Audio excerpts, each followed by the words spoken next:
पिंपरी चिंचवड शहरामध्ये एसआरएच्या अंतर्गत झोपडपट्टी पुनर्वसन विभागाच्या अंतर्गत अतिशय झपाट्याने या ठिकाणी डेव्हलपमेंट होत आहेत। झोपडपट्ट्यांच्या जागेवरती एसआरएच्या मार्फत या ठिकाणी डेव्हलपमेंट केलं जात आहे।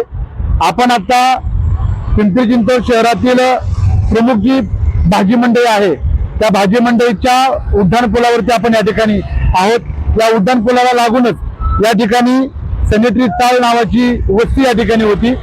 या वस्तीचं डेव्हलपमेंट एसआरएच्या अंतर्गत डेव्हलपमेंट या ठिकाणी वाकरकर असोसिएटच्या माध्यमातून या ठिकाणी केलं जात आहे। परंतु हे डेव्हलपमेंट करत असताना याला पूर्णपणे नियमावलीची पूर्ण पायमल्ली केलेली आहे। या उड्डाण पुलाला लागूनच या एसआरएचं डेव्हलपमेंट या ठिकाणी चालू आहे। वास्तविक पाहता या पुलाची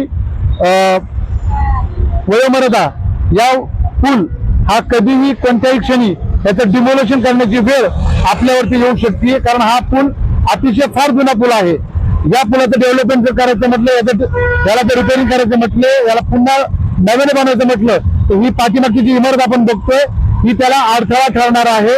त्याच्यामुळे या डेव्हलपमेंटला या एसआरएला ज्या झोपडपट्टी पुनर्वसन विभागाने या ठिकाणी परवानगी दिलेली आहे त्यांची तातडीनं चौकशी होणं गरजेचं आहे आणि याच्या पुढच्या काळामध्ये याच्यामध्ये जे काही अडचणी निर्माण होणार आहेत याला सर्वोच्च जबाबदारी धरून तात्काळ या कामाला स्थगिती या शासनाने द्यावी अशी मी विनंती या व्हिडिओच्या माध्यमातून करत आहे। पिंपरी भाजी मंडईच्या उड्डाण पुलाला लागून जे या ठिकाणी एसआरएचा प्रोजेक्ट चालू आहे, या सॅनिटरी चाळ या लोकांची या वस्तीची ही एसआरए मध्ये या ठिकाणी जाणार आहे। परंतु या ठिकाणी किती लोक राहिला होती, किती लोकांकरता ही एसआरए या ठिकाणी झालेला आहे आणि किती मजली इमारतीला परवानगी या ठिकाणी देण्यात आले हे सुद्धा या ठिकाणी चौकशी होणं फार गरजेचं आहे। मी एकच विनंती या शासनाला करतो, या उड्डाण पुलाचं ज्यावेळेस आपण रिडेव्हलपमेंट करणार आहोत, हा उड्डाण पूल नव्याने बांधण्यात येणार आहे, त्यावेळेस या ठिकाणी फार मोठ्या अडचणी निर्माण होणार आहेत। त्याच्यामुळे तात्काळ आपण या संदर्भामध्ये दखल घेऊन तातडीने या ठिकाणी स्थगिती द्यावी अशी मी विनंती करतो।